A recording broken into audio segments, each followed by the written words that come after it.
ঐ কথাটো কি হ'ল? তই মোক এইটো কথা ক আমাৰ ঘৰ মুখাগত পুলিচৰ গাড়ী ৰোৱা দেখিছিল নি? নাই দেখা।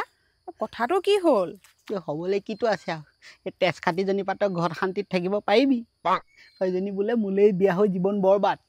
তাই হেনো বোলে বেলেগলৈ বিয়া হোৱা হ'লে ৰঙা নীলা লাইট লগাই কয় সেনেকুৱা গাড়ীত ঘূৰিবলৈ পালেহেঁতেন বোলে। এতিয়া বোলে মোৰ লগত বিয়া হৈ জীৱন বৰবাদ। সেইখনকে কৈ কৈ তোৰ মহাভাৰত হৈছে আৰু একেদিন ৰাতি ৰাতি। কালি ইমানকৈ বকিয়াইছিলে মাথাটো গৰমত ফলাশয় এডাল নি দিলোঁ দলিয়াই। ঠেংটো দুডোখৰ হৈ থাকিলে। আজি ৰাতিপুৱা তোৰ 108খন মাতি পঠিয়াই দিছোঁ বোলো যাওঁতে ৰঙা নীলা লাইট লগাই কুঁকৈ বজাই নিবি। এতিয়া তোৰ হেঁপাহটো পূৰণ হ'ল।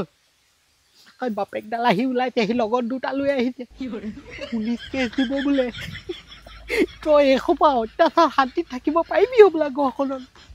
মই নেথাকোঁগৈ নব, যামগৈ মই গুৱাহাটীলৈ। ল'ৰা ছোৱালীকেইটা তোকে চমজালো, তই সেইকেইটাক চাবি আৰু। এসোপা অত্যাচাৰত মই থাকিব নোৱাৰিছোঁ ঐ নব। মানুহৰ জীৱন লৈ এনে অত্যাচাৰ ঐ নেপায় নেপায়। মই যামগৈ ঐ নব।